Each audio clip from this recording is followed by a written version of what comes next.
Hey, everybody out there in the world. Um, I promised a testimony, and so here we go. I need to give you guys a little bit of a background first. Um, I spend a lot of my time alone at home. Peyton says the one dependable thing about me is that I am always home, no matter what. She knows where I'm at, and that's kind of sad because I don't go anywhere or do anything.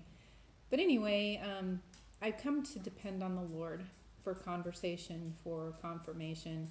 Um, he shows me things, and then I wait to see signs that that's the right thing, or I interpret it correctly, or this is what He really wants me to do. Um, so I've learned to start looking for signs and how He manifests. And when you see how He manifests in the little things, He starts giving you bigger things. And that's how everything started out with me, was like counting hawks. I counted 12 hawks from here to Walmart. There was an eagle, two eagles that flew over, or whatever. And so it started off with counting the hawks and eagles, and then he was like, "Oh, I've got your attention with the hawks and eagles. Let's go ahead and see how far we can take this." And so then he started having the hawks and eagles fly over my car, and I'm like, "This is pretty cool." They're every time I leave my house, they're flying over, and that's been happening for 6 years now. So it was that.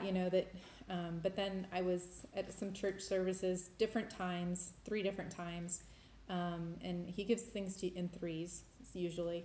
But anyway, I had 3 different people approach me 3 different times from 3 different places, and they would just come up and say, does Psalms 91:4 mean anything to you?"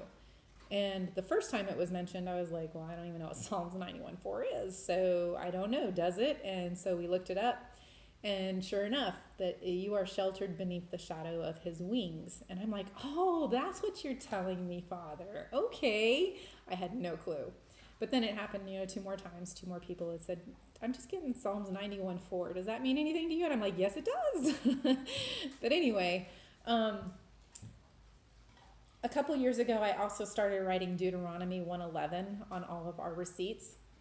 So we'd go out to eat, and they'd bring the receipt. Anthony would write in the tip, and then he'd hand me the receipt, and I would write Deuteronomy 1:11 on the bottom, just because he says he can't spell Deuteronomy. So anyway, I can.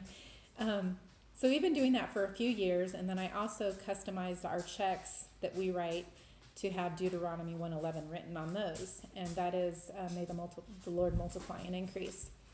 So a few years now, and recently I've noticed that 111 keeps popping up in my daily, like I'll see it 6 or 7 times a day. Whether it be, I'll look at my phone and the time will be 111, or 11:01, 10:11. Game that I play while I'm working out on the elliptical, so I don't pay attention to how long I've been on there. It keeps me distracted.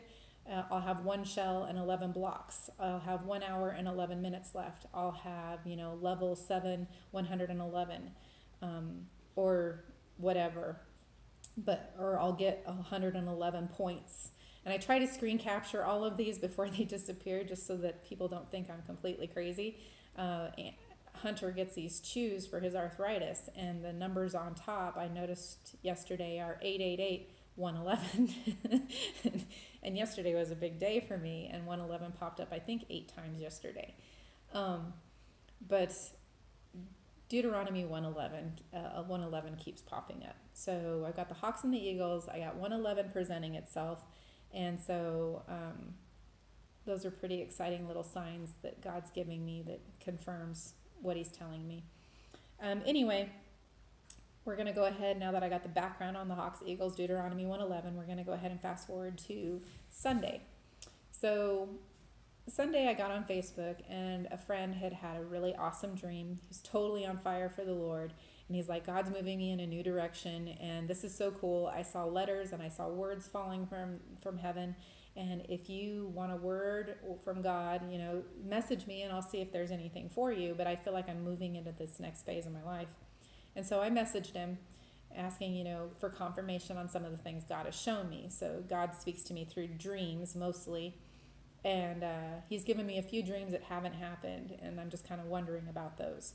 So my friend responded, and the message that he sent was, "Your confirmation is peace, and that's good enough, for God is teaching you to depend on Him alone," which is like what I said earlier. He's my only friend during the day. Him and I talk. He knows my heart so well that he can leave me little signs all over the place, and I pick them up because that's how him and I communicate.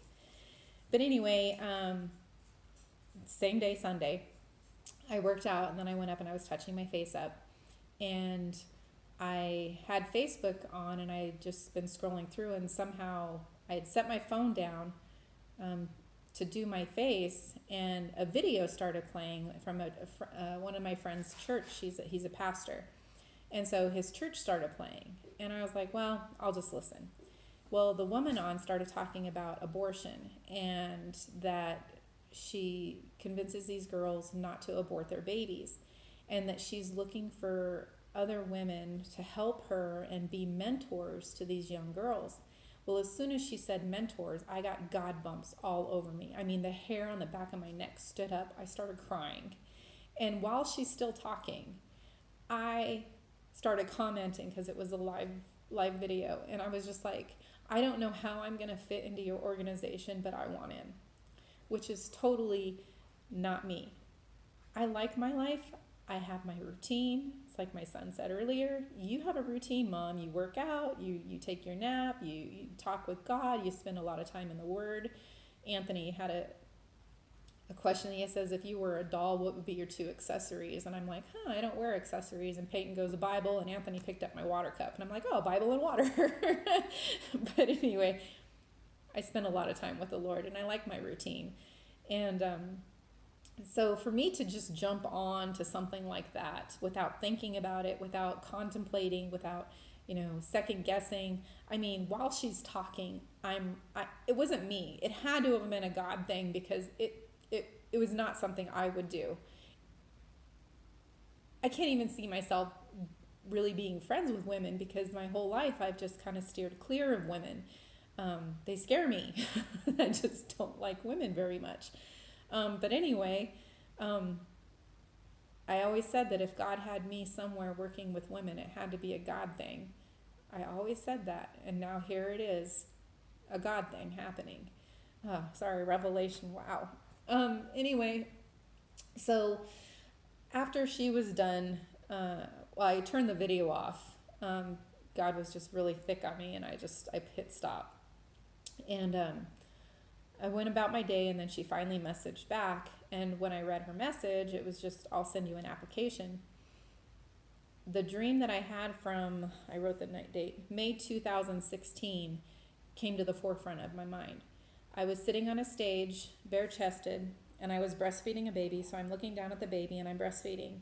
And then I look up, and I'm in a full room. I mean, an auditorium full of women, all of them bare-chested, and all of them with babies, and they're looking to me to help them breastfeed their babies.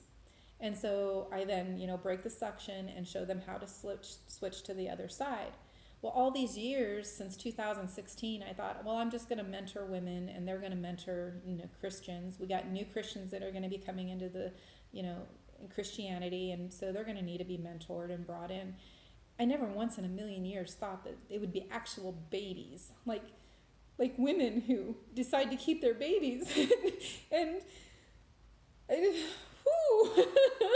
never in a million years did I think that. So anyway, I hit my knees, and I started crying, and I'm giving thanks to God. And I'm like, this is all you, more of you, Lord, less of me, more of you, less of me. Don't let me second guess this. And Jessie, the dog, kept getting in my face and licking me, and I'm like, I'm having a moment, please get out of my face. And she wouldn't. So I was like, the moment was cut short. But anyway, it took the lady like a day and a half to get me the application. And so in that day and a half, I started questioning, maybe I shouldn't. I like working out. I'm lifting weights now. I'm getting really fit. If I get a job, I'm not going to be fit anymore. I'm going to get fat, and I'm not going to have all this time with God. Maybe I shouldn't do this. And so Monday night I went to bed and I had a dream that a cop was arresting me, but I knew it wasn't a real cop. He had left me a love letter and he was trying to get me away from my husband. And he was in a regular car in regular clothes, but he had handcuffs. And so he's like, I'm arresting you. There's a warrant for your arrest. And Anthony was going along with it. And I'm like, I knew it was wrong. I knew that it was a lie. And I was going along with it anyway. And I let him handcuff me and put me in the back of this car. And I was just like, I woke up from that dream and I'm like, why am I going to partner with a lie? I'm not partnering with a lie. The devil's a liar. This is where I'm supposed to be. And so then I came downstairs and Peyton was sitting at the table and she's like, I had a horrible dream last night, Mom. And I'm like, oh gosh, what was your dream? And her dream was that she was carrying a man or holding onto a man, gripping on like out of fear. And she's holding onto this man. And as they were walking along, he got smaller and smaller. Well, then all of a sudden, she was then carrying me, and she was carrying me towards a body of water, and there was all these snakes, and then I turned into a snake, and I slithered on the ground with the rest of the snakes, and so she was trying to pick me out of the rest of the snakes, and then I was standing next to her, and I told her, let her go. And the person that I have been recently, I've been in a cave. I don't come out. I don't let anybody really in. I am like a recluse. I just, that part of me is going away. That part of me is, and my daughter, she's so used to me being at home that she doesn't want to let that part of me go. And I'm kind of afraid to let that part of me go, but all of us have to change. I even told my son, change is a good thing. If you're not changing, then you just become stagnant, stinky water. And everybody has to change and move forward.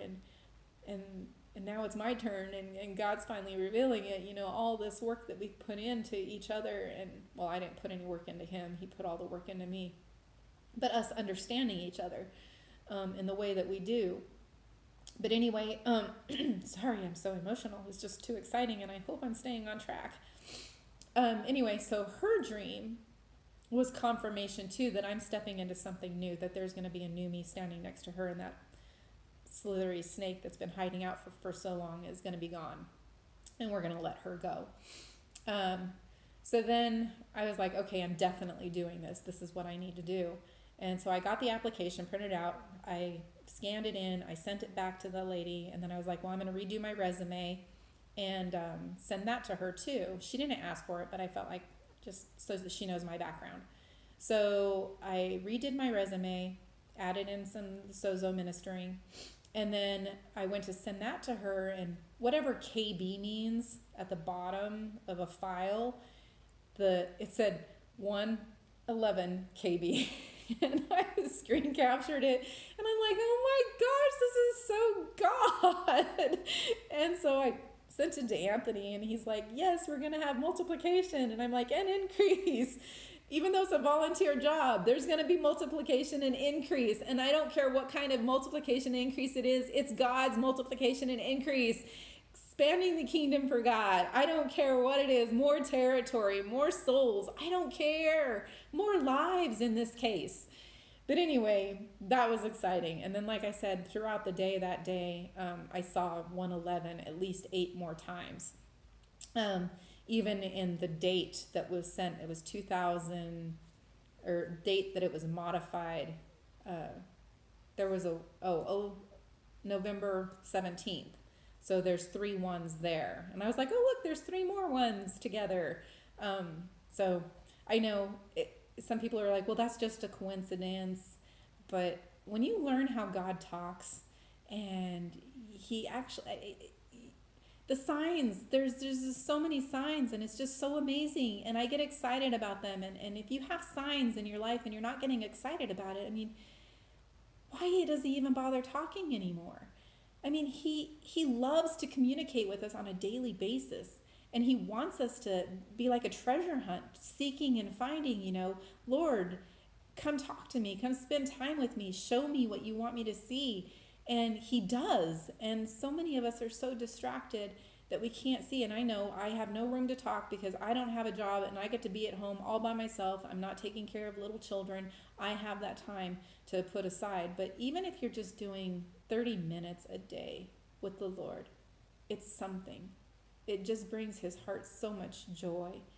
And I'm just begging everybody just to spend a little bit of time.